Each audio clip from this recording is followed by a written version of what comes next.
Ryan, we only got 5 minutes, so I'll cut to some of the hot stuff, man.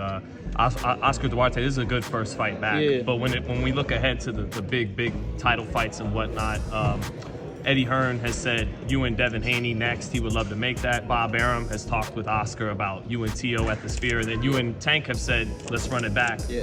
Which of those fights do you think is the biggest one out there for you?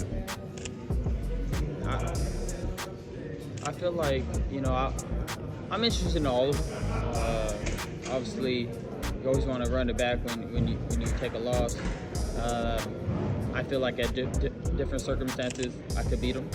But also, you know, Devin Haney, we have a long history in the amateurs, and he obviously has a pretty big fan base as well, so that would be great too. And Teofimo, you know, he just talked his ass off, and his dad too, so that'd be crazy. You know, I think Teofimo interests me a lot because I just think that whole lead-up's gonna be crazy because it's pops and everybody. Under what different conditions do you feel like you could beat Gervonta? I mean, everybody knows the obvious of what I'm talking about. You know, Weight. You can't even do an interview.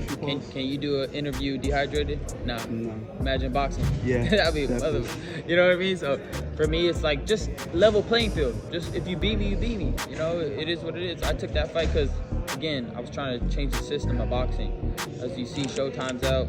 But if they had came to me earlier or other people, they would let me, you know, run it how I know this new generation needs to be run. It's a whole different system.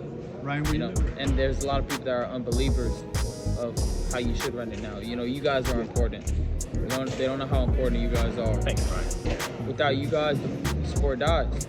You know what I mean? They think, you know, not everything's on TV no more. There is really no network. It's all social media.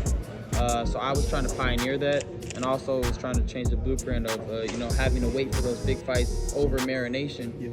So, you know, I bit the bullet on that one, but I did it for a good cause, and hopefully I inspired these fighters on how to do it now, how to make the big fights now, and how to run boxing now. Gervonta, you know, I'm sure you believe you can knock him out in any way.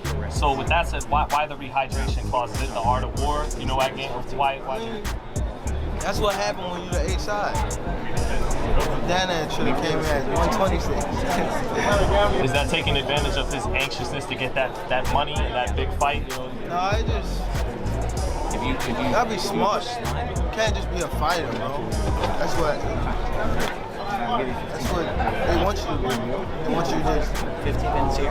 Take the fight at 150 and take the fight at 160 and this guy walking around at 170, 180. That don't make sense.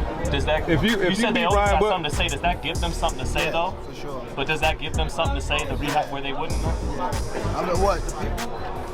Yeah,